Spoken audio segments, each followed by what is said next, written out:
আজকে রান্না উস্তে ভাজা, পালং শাক ভাজা, আর এটা ছোলা ছোলা মানে বিট ছোলা, চানা মশলা, ভাত, সঙ্গে পরোটা। এই হচ্ছে আজকে দুপুরের খাওয়া দাওয়া রান্না আমার। তা এই যে উস্তে ভাজা যেটা বলছি আমি, উস্তে ভাজাটা কিন্তু অন্য স্টাইলে ভাজা। এটা এটা কিন্তু আমাদের বাঙালি স্টাইলে ভাজা না।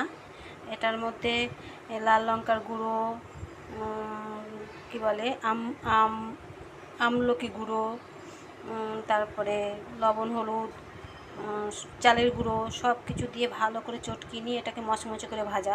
এটা হচ্ছে একটু তেতো, টক, মিষ্টি সবটাই থাকবে এই উস্তে ভাজাটার মধ্যে। কারা খেয়েছো এরকম উস্তে ভাজা আমাকে জানাবে। এই হচ্ছে আজকে দুপুরের মেনু আমার।